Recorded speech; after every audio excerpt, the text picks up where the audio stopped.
Today's topic is meiosis and the steps of meiosis. तो meiosis क्या है? Meiosis is a type of cell cycle in which the number of chromosome in the daughter cell is reduced to half as compared to the parent cell. तो ये definition हमने इसकी पहले देखी थी। आज हमने इसकी टाइप्स और इसकी डिवीजन स्टेप्स डिटेल में देख लेने हैं।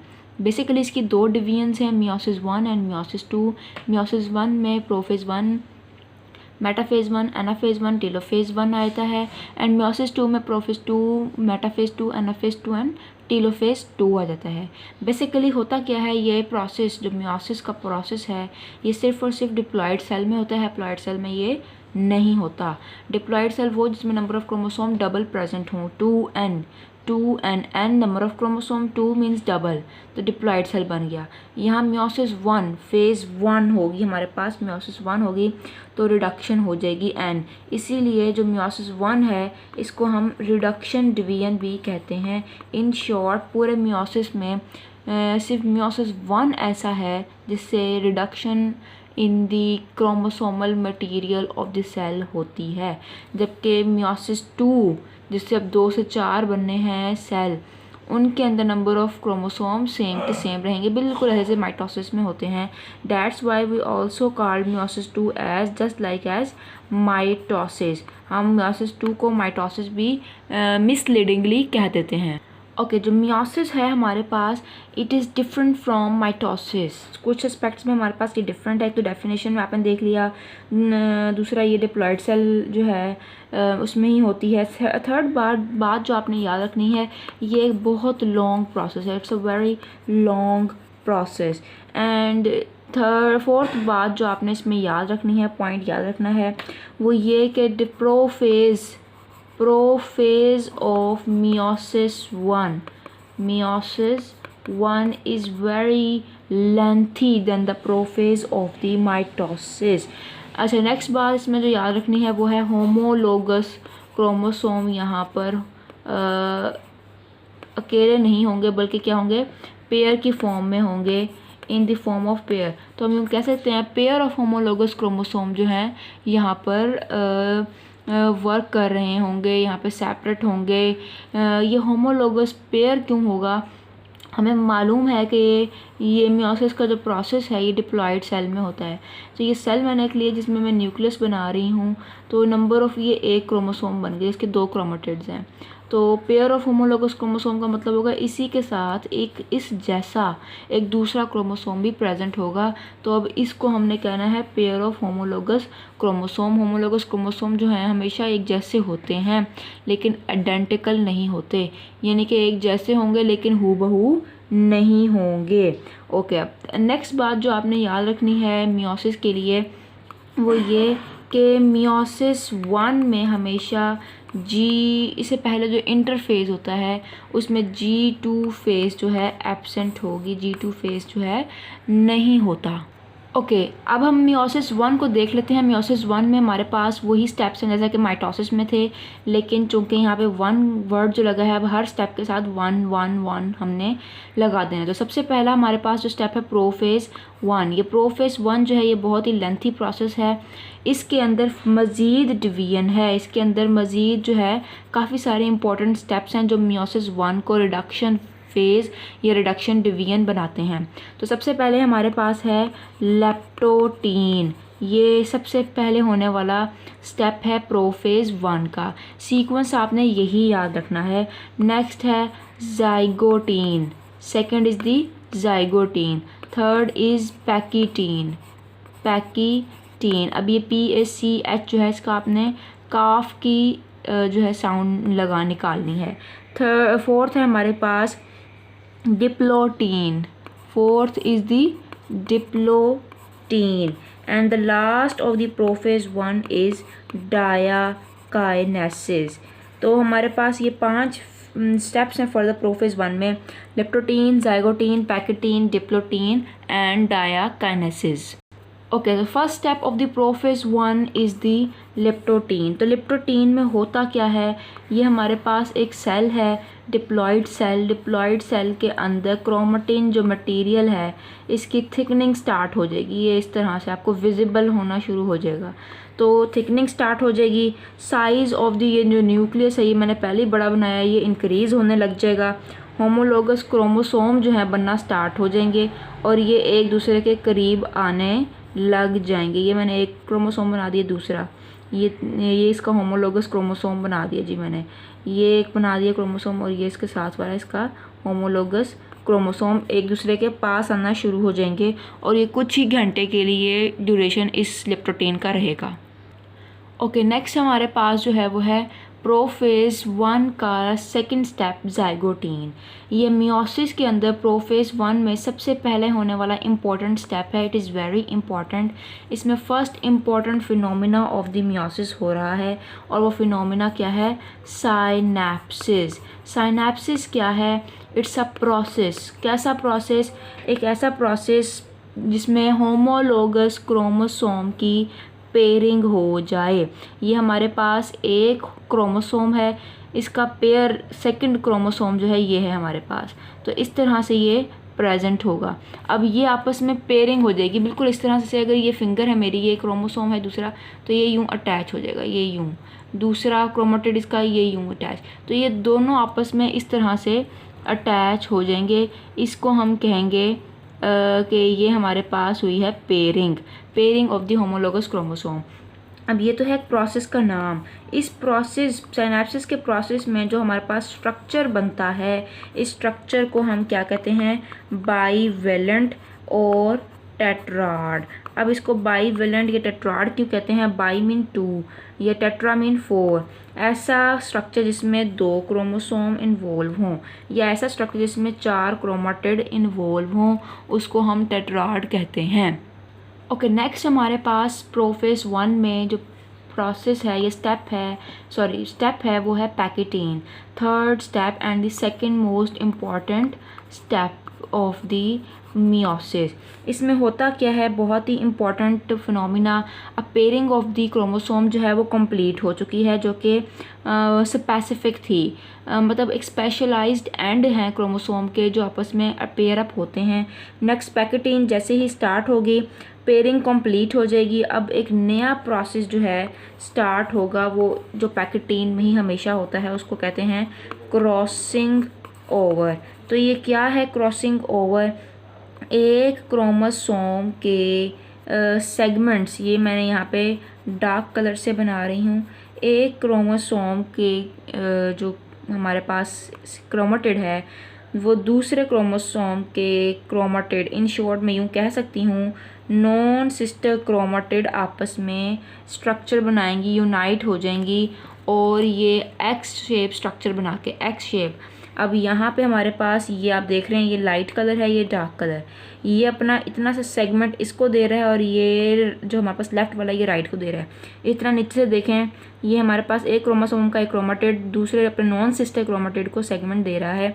तो ये जो एक्स शेप्ड स्ट्रक्चर बन रही है इस तरह से, एक्स शेप, अब ये एरिया और ये एरिया ये एक्स शेप है, जिसमें जो सेगमेंट्स हैं वो एक्सचेंज किए जा रहे हैं, उस प्रोसेस को कहते हैं क्रॉसिंग ओवर।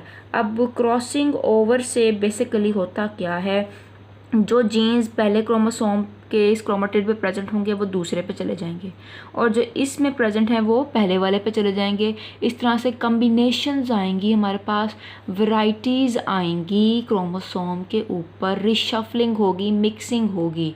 तो ये है क्रॉसिंग ओवर। क्रॉसिंग ओवर के ये एक प्रोसेस का नाम है। क्रॉसिंग ओवर के दौरान जो ये स्ट्रक्चर बना है एक्स शेप्ड स्ट्रक्चर, इस एक्स शेप्ड स्ट्रक्चर को हमने कहना है कियाज़मेटा। क्या कहेंगे, कियाज़मेटा बोलते हैं। ओके, नेक्स्ट हमारे पास प्रोफेज 1 का सेकंड लास्ट स्टेप डिप्लोटीन है। अब इसमें क्या हो रहा है, जो क्रॉसिंग ओवर से कियाज़मेटा हमारे पास बना हुआ है, ये एक दूसरे को ऑपोजिट डायरेक्शन में खींचेगा। दरअसल होता क्या है, जो माइटोटिक स्पिंडल हमारे पास कैरियोकाइनेसिस के बिल्कुल स्टार्ट प्रोफेज 1 से पहले बन चुका होता है। वो मैंने पहले आपको नहीं दिखाया क्योंकि स्ट्रक्चर समझने में आपको मुश्किल होनी थी। तो यहाँ पर इस तरह से ये पोलर माइक्रोट्यूब्यूल एस्ट्रल भी होंगी और हमारे पास कुछ काइनेटोकोर भी प्रेजेंट होती हैं। तो काइनेटोकोर आप एक दूसरे काइनेटोकोर स्पिंडल जो हैं वो क्रोमोसोम को जब खींचेंगी तो अब जिस पॉइंट से ये जुड़े हुए हैं वो भी खींचेंगे, वो भी एक दूसरे से अपार्ट या दूर जाने लगेंगे। तो इस तरह से हमारे पास रिपल्शन का प्रोसेस, सेपरेशन का प्रोसेस जो है वो स्टार्ट हो जाएगा। अब ये जो क्यासमेटा वाली स्ट्रक्चर है ये एक दूसरे से दूर जाना शुरू हो जाएगी लेकिन ख़त्म नहीं होगी। ये बहुत स्ट्रॉन्गली अटैच होते हैं, किसी ना किसी एक पॉइंट पे ये अटैच रह जाते हैं। तो डिप्लोटेन में बेसिकली रिपल्शन स्टार्ट होती है। नेक्स्ट हमारे पास जो लास्ट फेज़ है प्रोफेज 1 की वो है डायाकाइनेसिस। डायाकाइनेसिस में बेसिकली जो कंडेंसेशन ऑफ द क्रोमोसोम है वो मज़ीद थिकनिंग हो जाएगी उसमें, यानी कि ये मज़ीद छोटे और विजिबल हो जाएंगे। और क्या होगा, सेपरेशन जो है ये कंप्लीट हो जाएगी लेकिन एटलीस्ट किसी एक पॉइंट से जुड़े हुए होंगे और ख़ासकर वो पॉइंट अक्सर ही एंड वाला पॉइंट होता है, यानी कि एक दूसरे से सेपरेट होना तकरीबन स्टार्ट हो जाएंगे। अब आपने यहाँ पे बात याद रखनी है कि माइटोसिस में तो हमारे पास एक एक क्रोमाटिड जो है वो सेपरेट हुआ था, यानी कि यहाँ से काइनेटोकोर स्पिंडल अटैच था तो ये सेपरेट हुआ था और एक क्रोमाटिड इधर एक क्रोमाटिड लेफ्ट साइड पे आ गया था। लेकिन यहाँ पे पेयर ऑफ होमोलोगस क्रोमोसोम है, यहाँ पे सेपरेशन किसकी होनी है, क्रोमोसोम एज अ होल की होनी है, एक एक क्रोमाटिड की नहीं होनी है। पूरे क्रोमोसोम ने, एक क्रोमोसोम ने लेफ़्ट पे, एक क्रोमोसोम ने राइट पे जो है मूव करना है। तो ये हमारे पास है डायाकाइनेसिस। एक इम्पॉर्टेंट हैपनिंग और डायाकाइनेसिस में होगी और वो ये कि यहाँ पे न्यूक्लियोलाई जो है, अब ये न्यूक्लियोलाई क्या है, न्यूक्लियस के अंदर मौजूद एक जो inner most part of the nucleus है वो डिसअपेयर होना स्टार्ट हो जाएगी। तो उसको हम कहते हैं डिसअपेयरिंग ऑफ द न्यूक्लियाई जो है वो डायाकाइनेसिस में होती है। ओके, नेक्स्ट हमारे पास प्रोफेज अब कंप्लीट हो चुका है, prophase 1। Second step of the meiosis 1 is the metaphase 1। ये मेटाफेज 1 जो है अब स्टार्ट हो चुका है। मेटाफेज 1 में बेसिकली होता क्या है, ये जो हमारे पास न्यूक्लियर मेम्ब्रेन है चल रही, ये डिसअपेयर स्टार्ट होने लग जाएगी। प्रोफेज 1 में न्यूक्लियोलाई डिसअपेयर हुई है, मेटाफेज 1 में न्यूक्लियर मेम्ब्रेन जो है डिसअपेयर होने लग जाएगी। काइनेटोकोर स्पिंडल जो हैं right at the position of the kinetochore of the centromere of the chromosome जो है प्रॉपरली अटैच हो जाएंगे। और ये जो अटैचमेंट है यहाँ पर ये आपने याद रखनी है पूरे के पूरे क्रोमोसोम पे हो रही है, ना कि क्रोमाटिड के साथ। तो मेटाफेज बिल्कुल ऐसे ही है जैसा कि माइटोसिस में। यहाँ पे फ़र्क इतना है कि न्यूक्लियर मेम्ब्रेन मेटाफेज 1 में जो है इनविजिबल हो रही है, डिसअपेयर हो रही है। नेक्स्ट मियोसिस 1 में हमारे पास सेकंड लास्ट फेज़ एनाफेज 1 है। एनाफेज के नाम से हम पहली वाकिफ़ हैं, अवे। तो अब यहाँ पर जो kinetochore spindle kinetochore position of the chromosome पे अटैच है, अब इसको अवे खींचेंगी, एक दूसरे से दूर खींचेंगी, तो इसीलिए हम इसको एनाफेज भी कहते हैं। अब यहाँ पर जो अटैच हैं ये बहुत ही क्रिटिकल फेज़ है, यहाँ पे पूरे का पूरा क्रोमोसोम जो है एक तरफ आना चाहिए। तो अब डिफरेंस यहाँ पे आ रहा है मेटोसिस से कि क्रोमाटिड नहीं बल्कि पूरे का पूरा क्रोमोसोम राइट या क्रोमोसोम ही पूरा लेफ़्ट की तरफ जाएगा।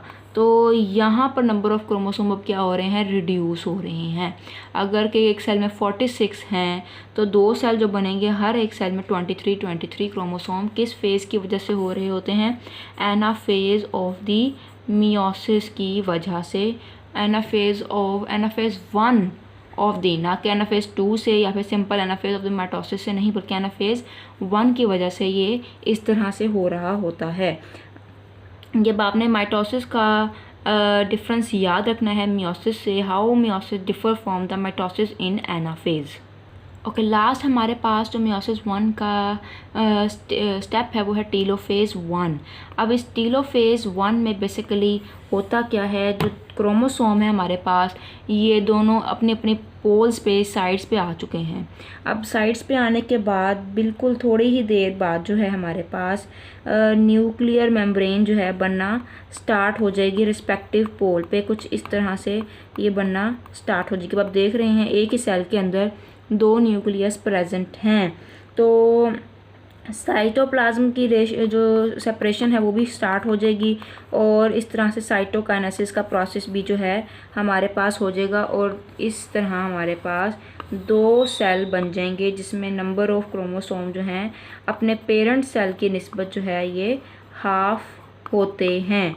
अब पहले में आपने देखा कि मैंने 4 बनाए थे, तो अब यहाँ पे कितने आ गए हैं, 2 आ गए हैं। तो 4 से 2 का आ जाना, ये क्या हो गई है, रिडक्शन हो गई है। कितनी रिडक्शन हुई है, हाफ रिडक्शन हो गई है। तो इसी को हम मियोसिस कहते हैं। अब जैसे ही टेलोफेज 1 एंड होगा, साइटोकाइनेसिस भी हो जाएगी। साइटोकाइनेसिस के बाद मियोसिस 2 की तैयारी शुरू हो जाएगी। मियोसिस 2 बिल्कुल माइटोसिस जैसा है, बल्कि उससे भी सिंपल है। बस हर जगह, हर फेज़ पे आपने 2 लगा देना है और लिखना माइटोसिस वाला ही है सारा कुछ। एक बात आपने याद रखनी है, मियोसिस 2 के स्टार्ट होने से पहले जो इंटरफेस का स्टेप आएगा, प्रोसेस आएगा, उसमें एस फेज़ जो है वो नहीं होगा। क्यों नहीं होगा, क्योंकि एस फेज़ में बेसिकली होती तो रेप्लिकेशन है। अब यहाँ पर क्रोमोसोम की रेप्लिकेशन की ज़रूरत नहीं है। क्रोमाटिड से बनने वाला अपना एक पूरा क्रोमोसोम जो है वो ऑलरेडी मौजूद है। वहाँ माइटोसिस में हमने पढ़ा था एक क्रोमाटिड मौजूद होता है और उससे रेप्लिकेशन होती है तो पूरा एक क्रोमोसोम हमारे पास बन जाता है। अब ये पूरे क्रोमोसोम वाली स्ट्रक्चर यहाँ पे ऑलरेडी मौजूद है, जो कि रेप्लिकेशन, डीएनए रेप्लिकेशन से बनी है। किस स्टेज में बनती है, S phase of the interface. तो ये ऑलरेडी मौजूद होने की वजह से S phase of the interface नहीं होगा। बाकी के इंटरफेस के सारे प्रोसेस वैसे ही होंगे जैसा कि मियोसिस 1 या फिर माइटोसिस से पहले होते हैं। इस तरह से माइटोसिस की तरह होने वाला मियोसिस 2 भी कंप्लीट हो जाएगा।